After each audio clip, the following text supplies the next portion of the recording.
Good morning, everybody, and welcome to another edition of our Digital Dialogue series. Today, I'm joined by Chris Woods of Safeguard Helidex. Chris, how are you? Very good, Will. Thanks for having me today. That's quite all right, Chris.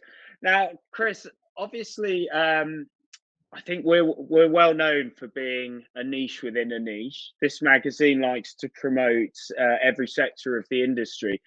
But I think even by niche standards, Helideck certification is a very niche part of this industry. So yes. I think it's probably best to sort of start by saying what exactly does a Helideck operation manager such as yourself do on a day-to-day basis? Yeah, brilliant. Thanks, Will. So my role at Safeguard Helidex is I'm overall the operations manager. So I do a lot of liaison between clients, yachts, management companies, and yards. However, the actual day-to-day job is very much ensuring that aviation is safe. So we're maritime aviation specialists. We all come from a military aviation background, so we've all operated helicopters at sea, whether on a deck or in the aircraft. And we saw a niche in the superyacht industry because, as you probably know, like the boats are getting bigger. There's more demand for ease of travel. There aren't tenders now, and people want to zip off to the golf course and what have you.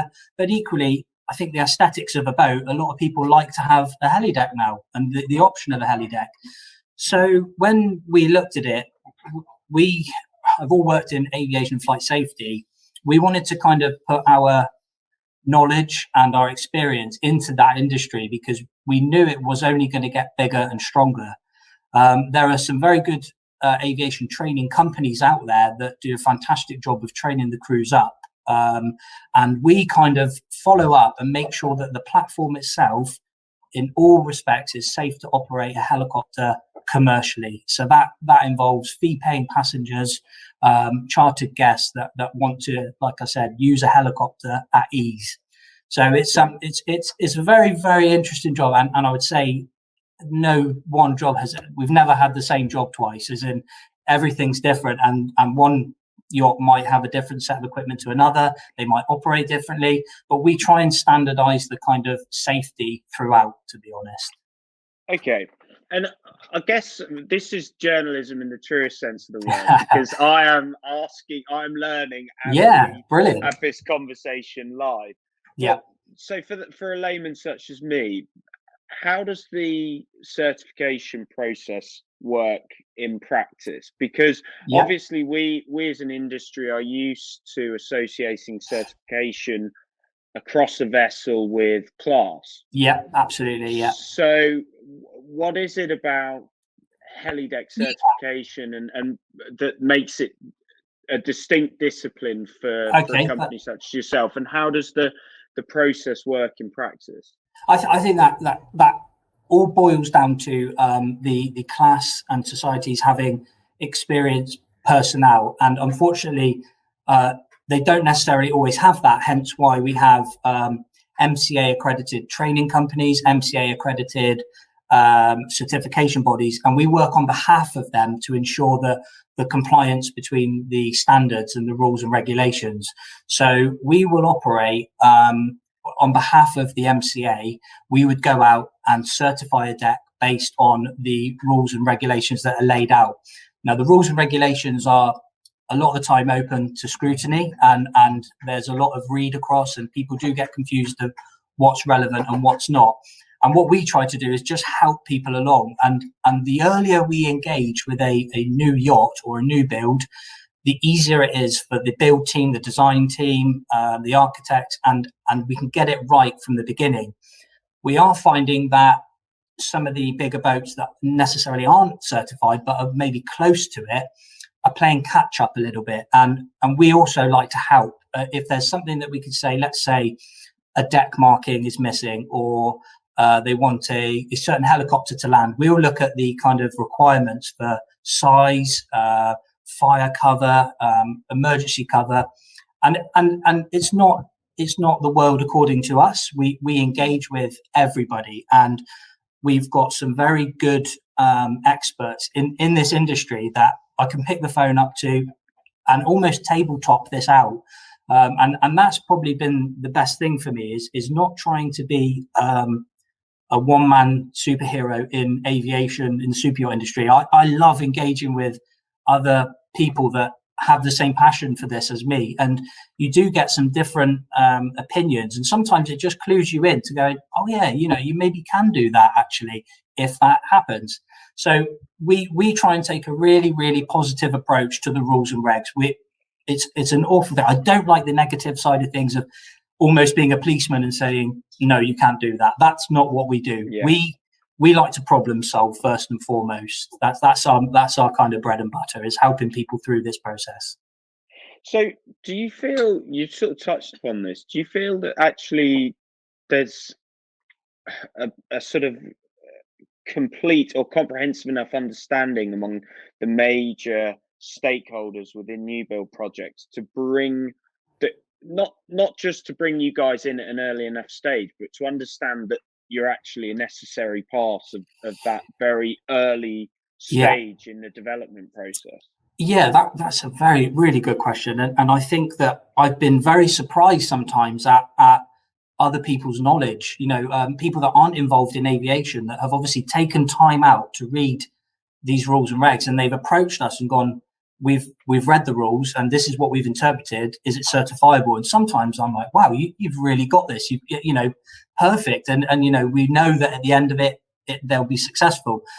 There are times when again, people do get misled and maybe read a rule from a book that isn't relevant, or a set of rules that maybe don't apply. And that's where we come in and help out. I am seeing more engagement for the design stages now, but like I said, there are some very good companies out there that can offer this advice within the aviation world. We specify in commercial helidecks, and although the way I split it up, Will, is the operation of the helicopter is very much down to the MCA accredited training companies. They deal with the operation. What we do is we focus on the platform. So we make sure that before any helicopter comes, that helideck and that yacht is ready to receive an aircraft. That is our main goal. So it works. It does work. So I know because of how long it's taken us to get this one in the diary, that you are a very busy man, and that you as a company have been very, very busy. But how much demand would you say there is across the industry for certified helidecks? In terms of, are you seeing a pronounced growth, and how and what's the split between certified helidecks and the thing that you hate me saying, but touch and go helideck? I know that should be banned, but that's it. Everybody's trying to avoid the touch and go subject, but it's totally understandable. And I would say the concepts we are seeing now are bigger than we've ever seen. And I've been fortunate to have been in a few design meetings recently where my mind has been blown with what they're trying to achieve. And I think as we go forward, and let's be honest, people are getting richer in the world, and there's more money to spend on these things. And that top 1% always want to outdo each other. And we're seeing more demand for new concepts. So let's say, I mean, I don't know how far this can go until we see multi-spot operations or unmanned operations, tilt rotor. And I think for us, I'd like to think we're in a good position for the future. And going back to last year's Super Yacht Forum, there was a big push on sustainability of the industry and the future of the industry. Now, I hope that with the experience in it now, that can be passed down and go forward, because like I said, there's going to be more demand for aviation, and air travel in general is going to go through the roof. And I'm lucky. I want to be part of that. And if I was sat here with you maybe 10 years ago, I'd not be able to say we're as busy as we are now. But there's two sides of our business, and there is a business side, but there's also a want and desire for making sure that people understand, like, the aviation isn't kind of like an add-on or a toy to a super yacht. It should be an imperative part of the kind of application of what you want to achieve. And when we get kind of ideas thrown at us, it's very much it's an interesting one, because we have to really think about every single one. I'm learning every single day, and some of these people are very, very clever, and they will throw an idea at us, and we have to think about it. And I think that's the perk of this job, is that it's not a go to work, do the same job. It is different every day. And with regards to people engaging with us, I think early engagement is key. It's massive for us, because we then get an opportunity to help. And we also then, we are a certified body. We're an AIB, which is an aviation inspection body. And I think that we do have a role to play in the future of super yacht aviation, definitely. Well, yeah, it's a really interesting point, because again, I'm sort of learning as I go, an element to this subject. But in terms of I've heard over the years many pretty horrible stories about touch and go setups, and I know that that's not the right terminology, but it's common parlance within the industry, and I mean it's even incurred fatalities over the years. So in terms of the benefits of certification of a helideck, I assume the paramount benefit is safety. Absolutely. And I think the touch and go aspect, the private operations are potentially a lot of the time for these smaller vessels. Although I say small, they're still very, very big vessels. But they've had to maybe have a helideck, whatever size it is, and they're going to operate it privately. So I'm a big advocate for a helideck is a helideck, regardless of whether it's private or commercial. And the same aspects of flight apply, whether you're on a private yacht operating privately, or you're on, if it's in the air, something can still go wrong. So we don't just kind of ignore that smaller vessel with the private deck. And we also don't say, oh, it's not part of what we do. We will offer to kind of go through the safety aspect to make it as safe as possible. And I think some people aren't necessarily aware of that we can do that, because, okay, it might not be a commercial deck, but what it can be is operated as safe as possible. And like you just said, fatalities happen. And one big thing is we want to be proactive and not reactive. And our time, me and the team, our time in the military, we've seen accidents at sea with helicopters, and it's something I don't think we want to see again. And we're very lucky at the minute. We haven't had any big news of anything bad happening. Now that tells me that the process is working, and people are working to get it right, and people are trying to make it better and safer. There are one-stop shops now. I'm very fortunate to be part of the super yacht training group, which they're all about safety and improving processes on board super yachts. And we fit that category. We're not here to police. We're not policing anything. We're here to make sure that an owner, a chartered guest, a family, they get to where they need to go in the safest possible manner. And we are very open to engaging with the training companies, the yachts, to making sure that happens. And I think if we had that kind of policing approach, we wouldn't maybe get the answers and the engagement that you need to have that open book kind of attitude towards it. And the only way we're going to keep the stats down is by making sure we're all doing it right, talking to each other, keeping the industry fresh, allowing for a bit of change. I think change is a big one. I know there's a common trait of, this is how we've always done it, but actually, rules and regulations are only going to get better. I don't want to say stronger, but they're going to get better, and we can influence that. The younger generations coming through can influence that. There are some very, very, very fresh ideas out there that we need to listen to, and I'm all for that. And I like being part of working groups. I like talking to people, and like I said, every day is a learning day for me. Every day. So In your opinion, I don't know whether this is a legitimate question or not, but in your opinion, in order to maintain safety, are there minimum parameters for a super yacht to be able to safely accommodate a helideck? Yes. So we would, on a visit to a super yacht, we have what's called a helicopter landing area inspection report. And that has been put together against the rules and regulations for aviation at sea commercially. So when we go on, I've got a very experienced team behind me that will go, and we try not to disrupt any cruise. We understand when we go on, it's a busy time for the cruise in between maybe guests or owners being on board. So we like to get on, do our job, and kind of get off with no problem. And then if there's any follow-ups, we can do that.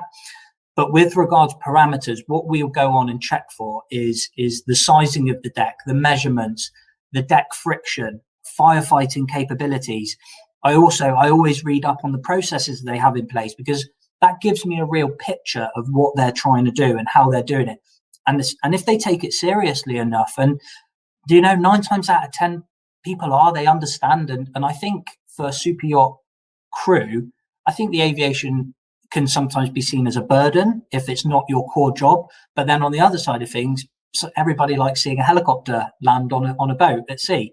So then we kind of just like to understand how a crew operates. So while I'll talk to the crew, the chief officer, the captain, and I know within 5 minutes how seriously that vessel takes flying.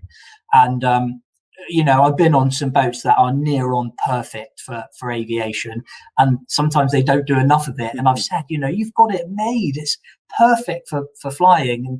And I'm a very passionate aviator. That's the thing. Well, I mean, I can completely understand.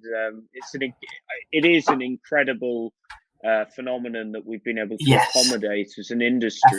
Definitely. Being able to transport by air directly onto the boat, and it obviously presents its operational challenges. But in terms of, because I find the sort of idiosyncratic disciplines within this industry just fascinating, I've got to ask, how much competition is there within helideck certification? That's a great question. So there are, so as far as helideck certification under the MCA, there's us, Safeguard Helidecks, and then there's the HCA, the Helicopter Certification Agency, who do a fantastic job. And we are, again, the aim is the same.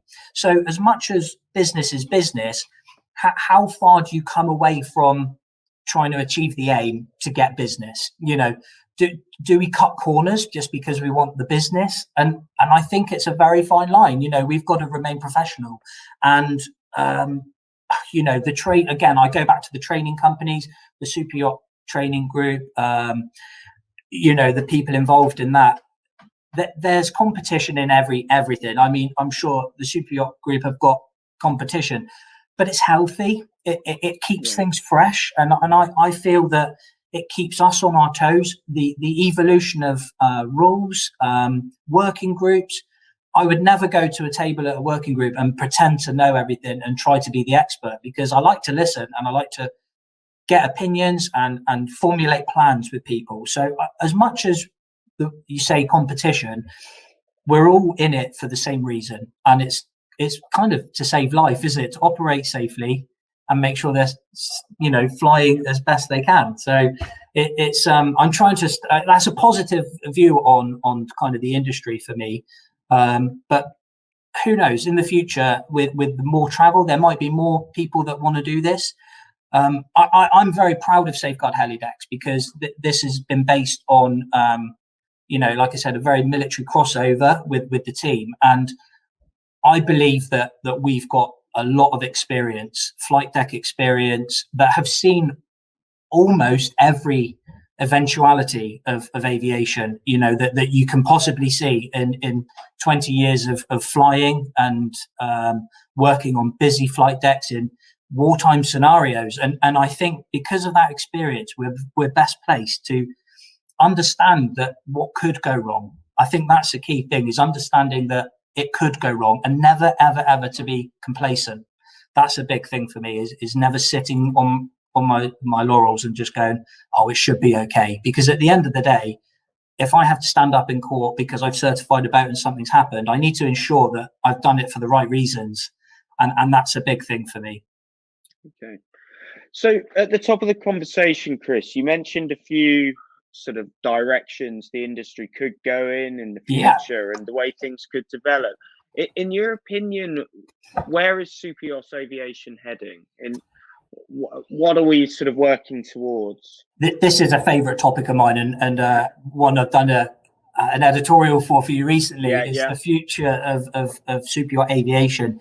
And I think it is, how long is a piece of string? It is, the unimaginable can become reality. And I think we're going to see a change in direction soon. And this is just my humble opinion. I think unmanned aerial mobility is going to kick in soon.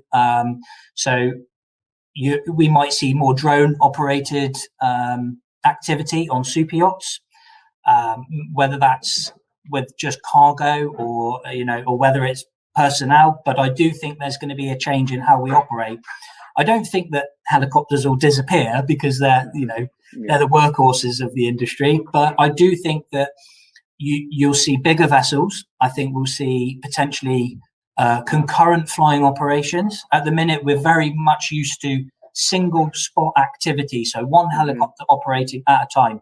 We've got boats out there that have got a forward and aft helideck, that has to be controlled and that has to be managed. And the more aircraft that are operating from one vessel, the more we end up looking at, we're going to have to control this from a air traffic point of view, deconfliction point of view, and that's just to ensure safety even further. And that will creep in, I think. And I've seen some crazy pictures in the news of like aircraft carrier type super yacht concept, so CGI pictures.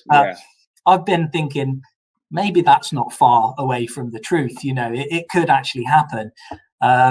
It's going to be an interesting time, because obviously people are heading towards the Arctic now and they want to go to the cold regions. I think with that, you're going to need aviation. You're going to want to get into the middle of an ice cap, and you're going to want to explore. That then you've got to look at redundancies, haven't you?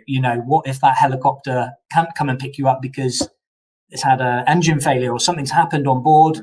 There's got to be a massive thought process on, backup and continuity to that. So it's really interesting times. It's really interesting. And I do think maybe COVID has had an effect on that, because lots of people have had time to think and try to better what we've been doing for so long. And I do think that there's some new ideas coming to the table. And again, I think the working groups will have to form up again.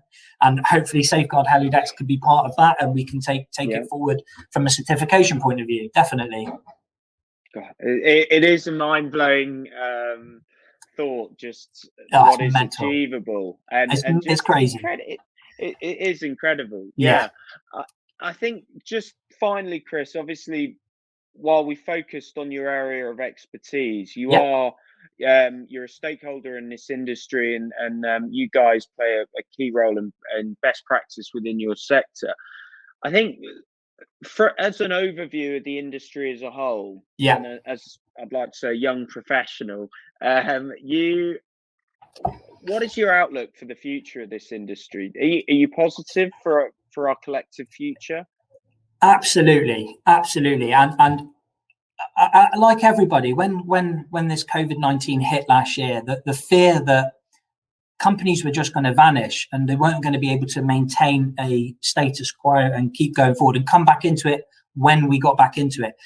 I've just seen so many robust kind of attitudes towards bouncing back. And I think that everybody has got stored energy to make this work, and we have to work together. I do believe in working together, and it's a fine line business, and just I want to say there's enough for everybody in this industry. We can get it going again. I believe the super yacht industry as a whole is going to thrive, and the fact that COVID has given time for people to think, it means people want boats building and they want bigger boats building. And then they think, well, I want to go up to the Arctic and I want to explore.